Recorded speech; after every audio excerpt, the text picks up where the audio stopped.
Welcome to the Heale podcast and everyday conversations regarding mental health. This is a new venture for me. We're doing it live or recording it live in a studio. So today I've got with me Andy. Now Andy's going to tell us about his story and how he's got to where he has, and he's going to give some tips and hints so you don't fall into the similar traps that Andy fell into. So Andy, if you can tell me a little bit about yourself, a little bit about your background and how you got to where you are now. Yeah, of course, Tim, yeah. My name's Andy Russel. I'm nearly 69 years of age. I was born in Havant in Hampshire. I grew up in a place called Lee Park, which is a suburb of Havant. I went to school at Riders Lane in Lee Park, junior school, and then went to the secondary school, which was Oak Park in Havant. I progressed then to start a career working for the co-op. My mum and dad, my mum was a housewife, my dad was a policeman. He was a sergeant in Portsmouth Constabulary. I had a good upbringing. I was an only child. We had a stepsister living with us. I could say that I was quite a spoiled person as a young nipper, got everything I wanted. My father and mother brought me up too well. In fact, I was very, very spoiled. But my dad wanted more for me than working for the co-op, and he enthused upon me to have a career in the Royal Air Force if they take me after an IQ test, which I passed. I joined the Air Force in 1972, where I joined on lower below bar High Street in Southampton. I had a medical in Portsmouth, HMS Nelson, passed all that, and eventually was successfully approved to go forward into the Royal Air Force, which I was posted to Swinderby in Lincolnshire for my RAF training. That was completed successfully. I decided eventually to join the catering section, of which I became a steward. I was first posted to Scampton in Lincolnshire also, which used to be the Dambusters headquarters. I spent 4 years there, and during that time I got promoted, and also I got married. I eventually got a post into Germany, where I spent 3 years with my wife at RAF Bruggen, near Mönchengladbach. Gladbach. And that was a lovely time, apart from, unfortunately, losing my second child, which she unfortunately died through deformed heart. She had 2 valves instead of 4, and she died probably a year before I was due to come back to England. My station commander, my group captain, said to me, "Andy, we could quite understand it if you wanted to go home now, go home early," of which I replied yes. He got me a posting where I wanted, to St Morgan in Cornwall in 79. I went back there, spent another 18 months there, and I got a call up to say I was up for promotion to corporal. So I went to train as a corporal, and then successfully completed the course and moved to Chivener, RAF Chivener in North Devon, and so on and so on. Through that time, I didn't realise how attracted I was to machines and horse racing, and I was gradually getting an addiction. Needless to say, I think I must have followed in my father's footsteps, because as a young child, I used to put bets on for him, pull slot machines handles and all sorts of things. He got me involved, which he shouldn't have done as a policeman, but there you go. But I never noticed it. But because obviously I got promoted and I was earning more money, I was coping with it, no problem whatsoever. And obviously, with the time I was in Germany, and then I got posted back to Germany as a sergeant, my money was extremely good, so it didn't seem to matter. Due that time, I still didn't realise what was happening to me.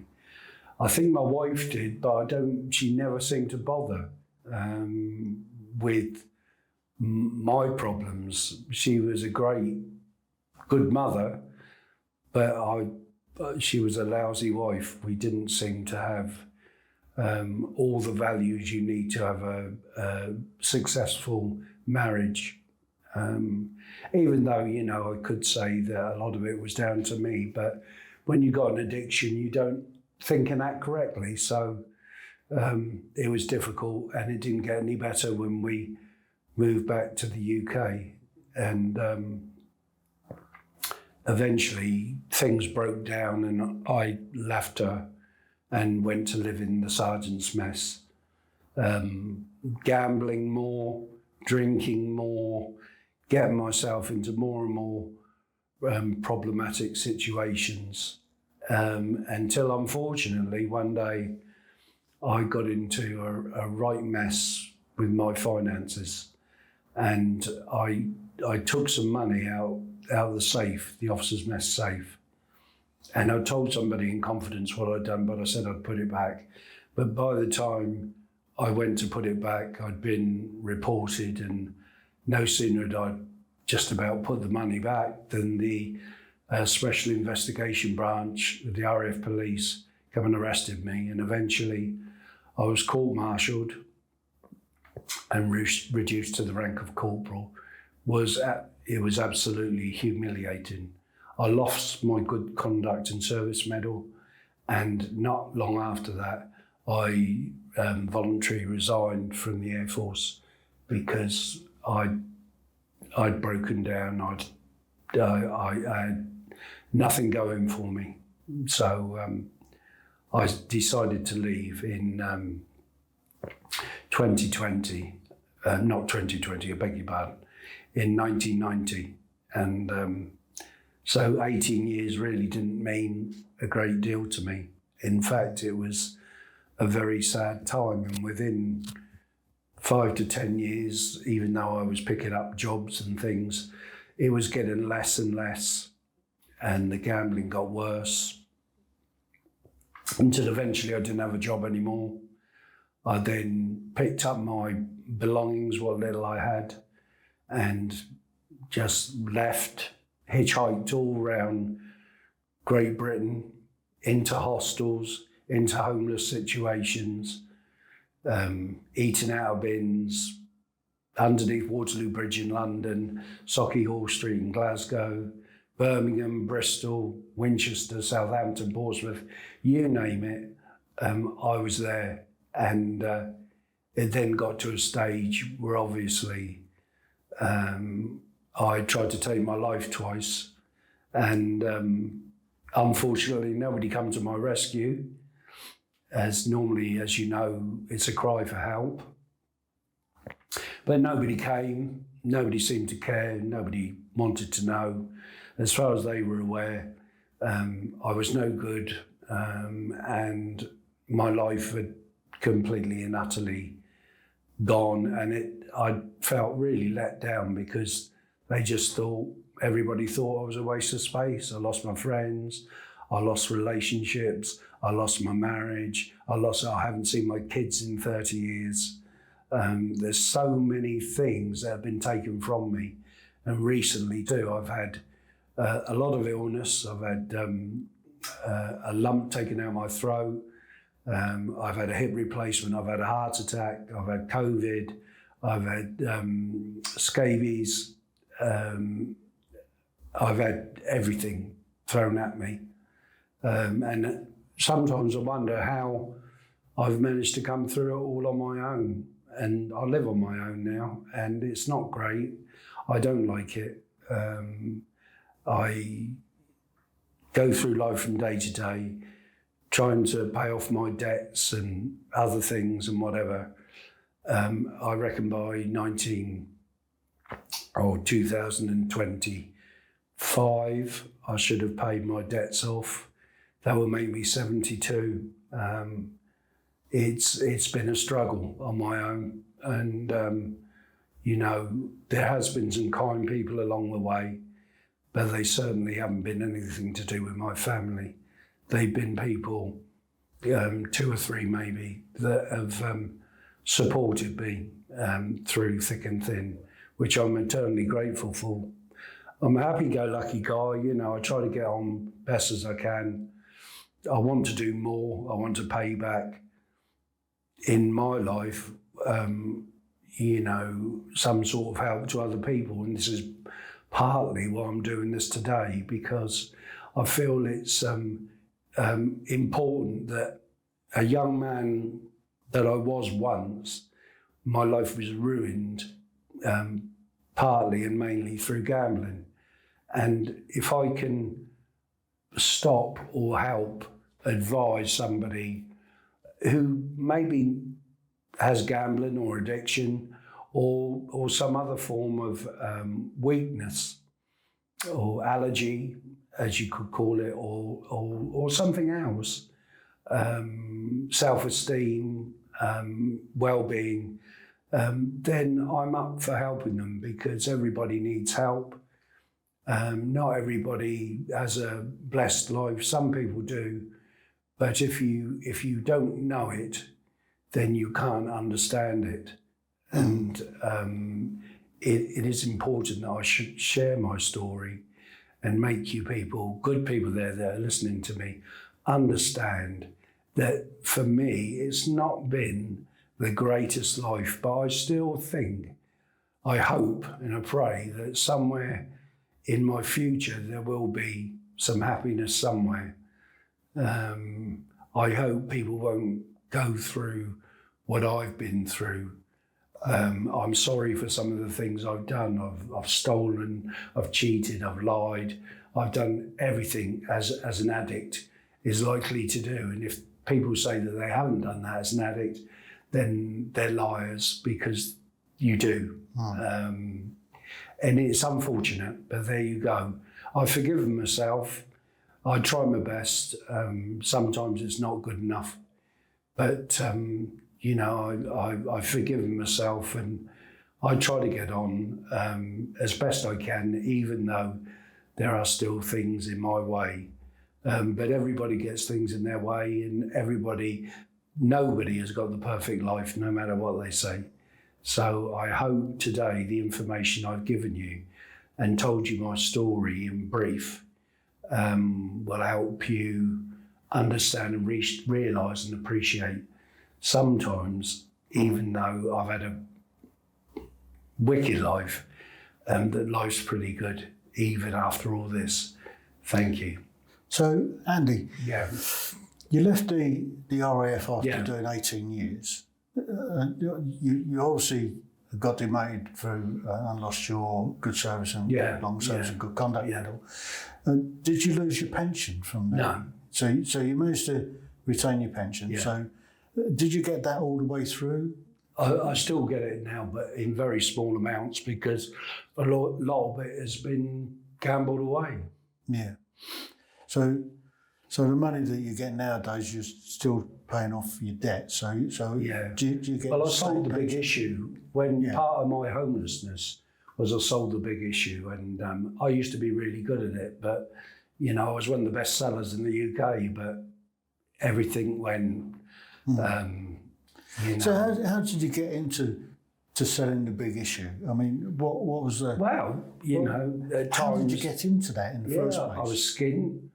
It came out, I volunteered. Somebody said to me, you'd be good at it, and I was good at it. I could really make contact easily with people and had no problem in transferring my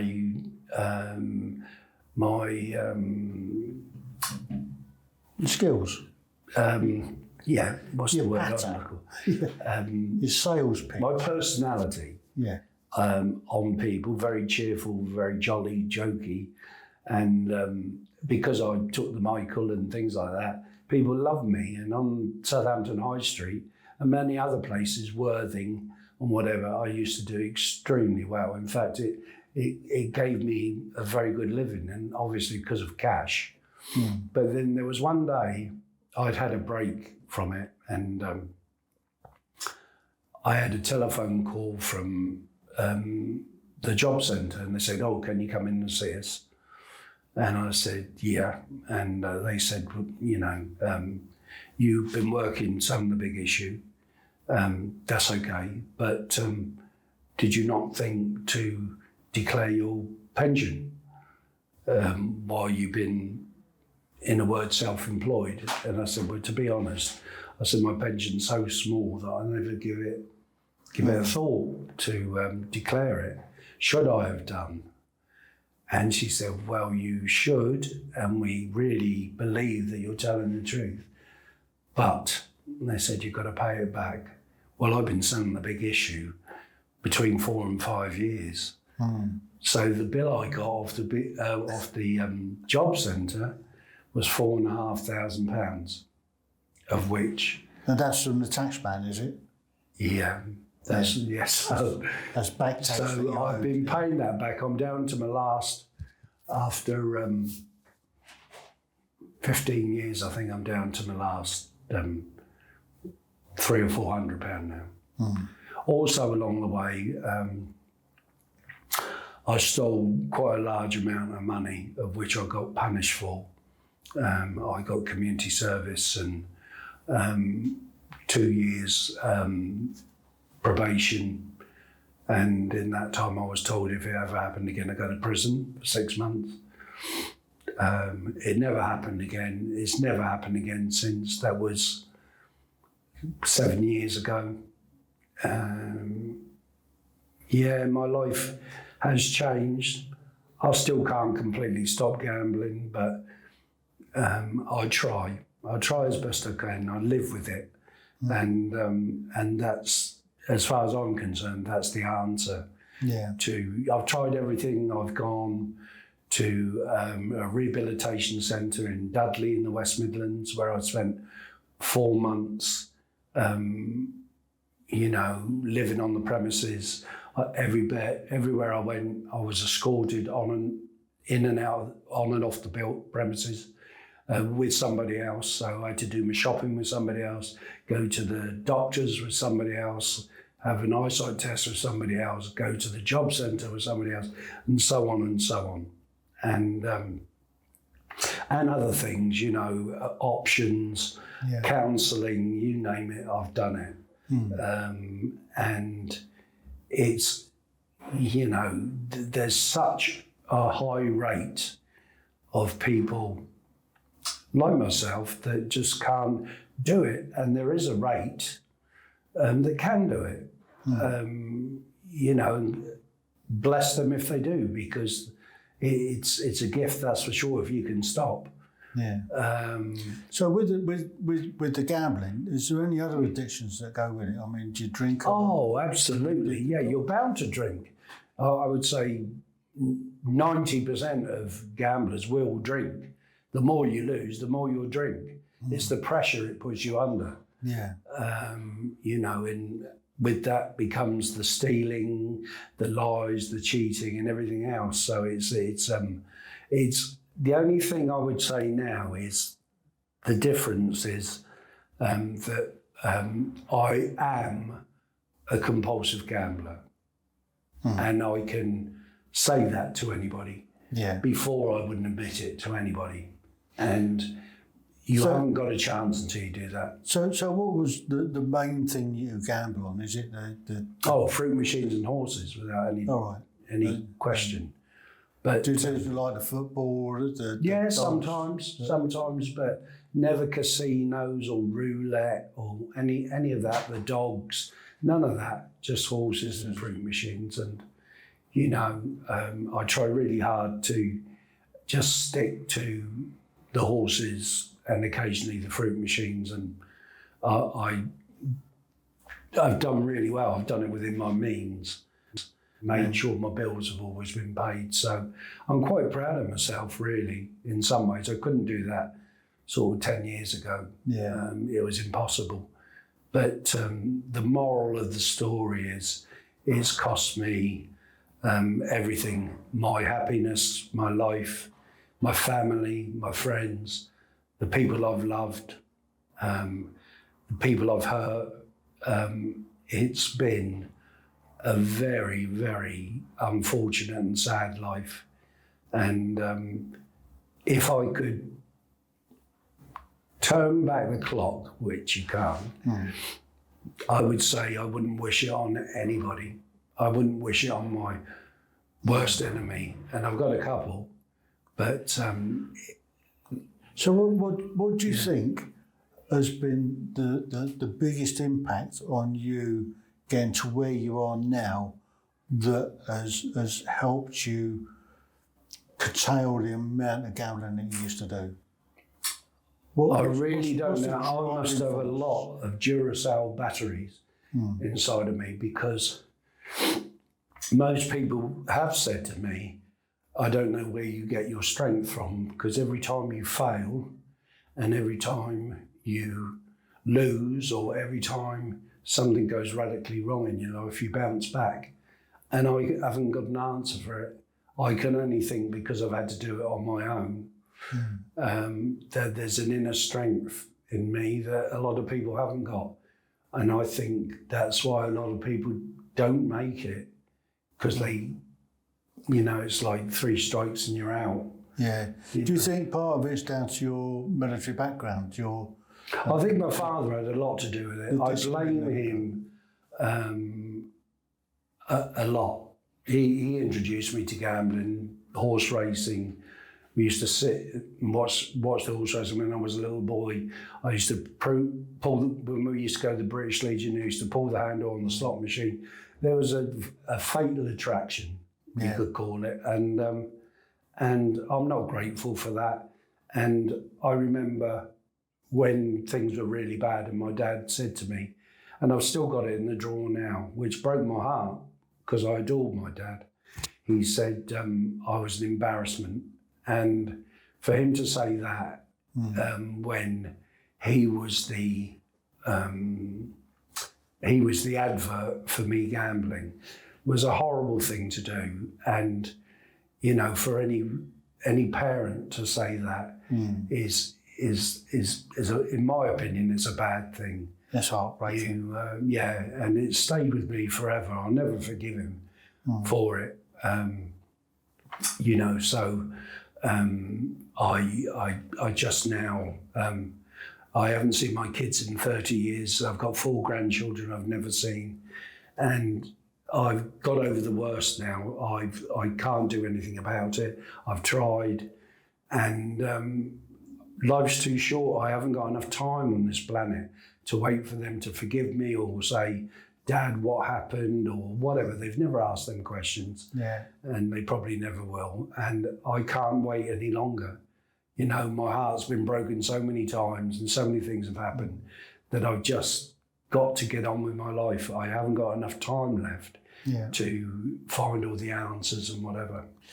Do you think that what you did when you joined the RAF and your initial training, the time you spent in the RAF, the discipline that you was instilled in you, do you think that has helped you through some of the difficult times that you've had? I think so. I think the mind is a very unusual thing. You never know.